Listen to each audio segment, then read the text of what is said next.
আসসালামু আলাইকুম ওয়া রাহমাতুল্লাহি ওয়া বারাকাতুহু।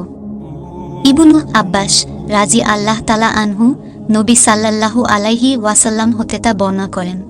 আবু শুরায় রাজি আল্লাহ তালা আনহু হতে বর্ণিত যে তিনি আমর ইবনু সাইদ মদিনার গভর্নর কে বললেন, যখন তিনি মক্কায় সেনাবাহিনী পাঠিয়েছিলেন, হে আমাদের নেতা, আমাকে অনুমতি দিলে আপনাকে এমন একটি হাদিস শোনাতে পারি যেটা মক্কা বিজয়ের পরের দিন আল্লাহর রাসূল সাল্লাল্লাহু আলাইহি ওয়াসাল্লাম বলেছিলেন।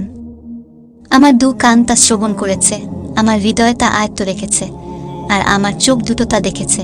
তিনি আল্লাহর হামদ ও শানা বর্ণনা করে বললেন, মক্কাকে আল্লাহ হারাম করেছেন, কোনো মানুষ তাকে হারাম করেনি। তাই যে ব্যক্তি আল্লাহ ও আখিরাতে বিশ্বাস রাখে তার জন্য সেখানে রক্তপাত করা, সেখানকার গাছ কাটা বৈধ নয়।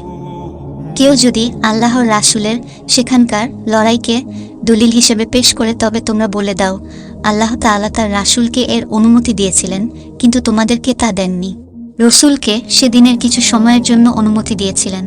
অতঃপর পূর্বের মতোই আজ আবার একে তার নিষিদ্ধ হবার মর্যাদা ফিরিয়ে দেওয়া হয়েছে।